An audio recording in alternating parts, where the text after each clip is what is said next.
নমস্কাৰ কেইবাটাও গুৰুত্বপূৰ্ণ খবৰ লৈ আজিৰ এই ভিডিঅ'টো আপোনালোকলৈ আগবঢ়াই দিছোঁ।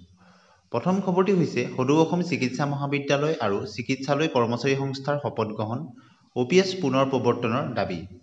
সদৌ অসম চিকিৎসা মহাবিদ্যালয় তথা চিকিৎসালয় কৰ্মচাৰী সংস্থাৰ অষ্টম দ্বিতীয় বাৰ্ষিক অধিৱেশনত তেওঁলোকে OPSৰ পুনৰ প্ৰৱৰ্তনৰ দাবী জনাইছে আৰু শপত গ্ৰহণ অনুষ্ঠানত সদৌ অসম কৰ্মচাৰী পৰিষদৰ প্ৰাক্তন সভাপতি বাসৱ চন্দ্ৰ কলিতা, পৰিষদৰ প্ৰাক্তন উপদেষ্টা অৰবিন্দ দাস, পৰিষদৰ যুটীয়া সম্পাদক বুবুল বৰা, কাৰ্যালয় সম্পাদক পৰেশ দাস, গুৱাহাটী জিলা কৰ্মচাৰী পৰিষদৰ সভাপতি নজমুল হক, যুটীয়া সম্পাদক বিপ্লৱ দাস, সাংগঠনিক সম্পাদক যতীন দাস, সংস্থাৰ উপদেষ্টা প্ৰদীপ কুমাৰ গোস্বামী, কানুৰাম কলিতা আদি উপস্থিত থাকে আৰু অনুষ্ঠানত তেওঁলোকৰ যিসকল দাবী আৰু লগতে OPSৰ পুনৰ প্ৰৱৰ্তনৰ কথা আলোচনা কৰা হয়। দ্বিতীয়টি খবৰলৈ আহিছোঁ।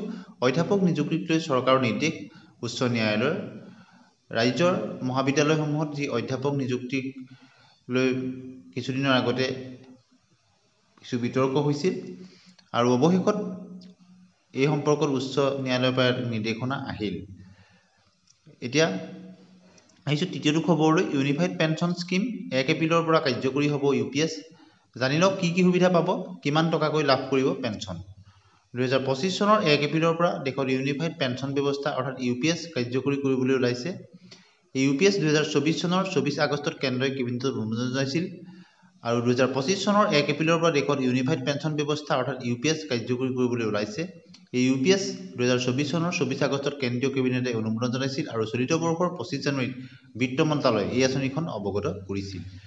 আৰু ন্যূনতম UPSৰ অধীনৰ বিশেষত্ব কি আৰু কিমান পেঞ্চন লাভ কৰিব, ইয়াৰ এলিজিবিলিটি ক্ৰাইটেৰিয়া কি সেই সম্পৰ্কে চৰ্চা চলিছে আৰু এই সুবিধা কোনে কোনে লাভ কৰিব পাৰে বিত্ত মন্ত্ৰালয়ে জাৰি কৰিছে অধিসূচনা আৰু এই অধিসূচনা অনুসৰি 2025 চনৰ 1 এপ্ৰিলৰ পৰা ৰাষ্ট্ৰীয় পেঞ্চন আঁচনিৰ অধীনত সামৰি লোৱা সকলো কেন্দ্ৰীয় চৰকাৰী কৰ্মচাৰী আৰু NPSৰ অধীনত ইয়াক বাছি লোৱা সকলো কৰ্মচাৰীৰ বাবে UPS প্ৰযোজ্য হ'ব আৰু 23 লাখ চৰকাৰী কৰ্মচাৰী UPS আৰু NPSৰ মাজৰ এটা বিকল্প তেওঁলোকে বাছি ল'ব পাৰিব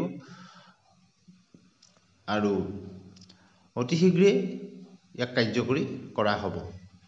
গতিকে ইউনিফাইড পেঞ্চন স্কিমৰ অধীনত কিখিনি সুবিধা হ'ব আৰু কিমান পেঞ্চন লাভ কৰিব এই বিষয়ে যথেষ্ট চৰ্চা চলিছে আৰু কিমান পাব পেঞ্চন। ইউনিফাইড পেঞ্চন আঁচনিৰ অধীনত অৱসৰ পূৰ্বৰ 12 মাহত কৰ্মচাৰীয়ে লাভ কৰা গড়ৰ মৌলিক দৰমহাৰ 50%, অৱসৰৰ পিছত সম্পূৰ্ণ নিশ্চিত পেঞ্চন হিচাপে প্ৰতিশ্ৰুতি দিয়া হয়। অধিসূচনা অনুসৰি কৰ্মচাৰীজনক চাকৰিৰ পৰা অপসাৰণ বা চাকৰিৰ পৰা বৰ্খাস্ত কৰা এনেধৰণৰ ক্ষেত্ৰত তেওঁ UPS নাপাব। যদি কৰ্মচাৰীজনৰ ন্যূনতম সেৱা 25 বছৰৰ কম হয় তেতিয়াও UPSৰ অধীনত পেঞ্চন উপলব্ধ হ'ব, কিন্তু অলপ কম হ'ব। যদি কৰ্মচাৰীজনৰ সেৱা ন্যূনতম 10 বছৰ হয় তেনেহ'লে তেওঁ 10,000 টকাৰ পেঞ্চন লাভ কৰিব ন্যূনতম। এতিয়া আহিছোঁ DA বৃদ্ধিৰ সম্পৰ্কত। 14 মাৰ্চত দেশজুৰি পালন কৰা হ'ব ৰঙৰ উৎসৱ হোলী আৰু হোলীৰ পূৰ্বে কেন্দ্ৰীয় চৰকাৰৰ কৰ্মচাৰীৰ মাজত আনন্দৰ লহৰ, কিয়নো 2025 চনৰ প্ৰথমটো DA বৃদ্ধিৰ ঘোষণা আহিব। এই হোলীৰ পূৰ্বে সপ্তম পে কমিশ্যনৰ অধীনত বছৰ দুবাৰকৈ DA বৃদ্ধি কৰা হয় আৰু প্ৰথম DA 1 জানুৱাৰীৰ পৰা কাৰ্যকৰী হয় আৰু দ্বিতীয় DA 1 জুলাইৰ পৰা কাৰ্যকৰী হয় আৰু শেহতীয়া খবৰ অনুসৰি কৰ্মচাৰী সংগঠনৰ মতে এইবাৰ DA 3 পৰা 4% বৃদ্ধি পাব পাৰে। শেহতীয়াকৈ ডিচেম্বৰ মাহৰ অল ইণ্ডিয়া কনজিউমাৰ প্ৰাইচ ইণ্ডেক্সৰ সূচকাংকও প্ৰকাশ পাইছে, য'ত 3% DA বৃদ্ধিৰ ইংগিত প্ৰদান কৰা হৈছে। এতিয়া আহিছোঁ অন্য এটা খবৰলৈ। 2013ত প্ৰাদেশিকৃত শিক্ষক কৰ্মচাৰীসকলে 50% পেঞ্চনৰ দাবী কৰিছে অৱসৰপ্ৰাপ্ত হাইস্কুল শিক্ষকসকলে আৰু ৰাজ্য চৰকাৰৰ 2023 চনত পদ প্ৰাদেশিকৰণ কৰা বা তাৰ পূৰ্বতে যিসকল হাইস্কুলৰ শিক্ষক আছে কৰ্মচাৰী আছে তেওঁলোকে 50% পেঞ্চনৰ দাবী কৰিছে।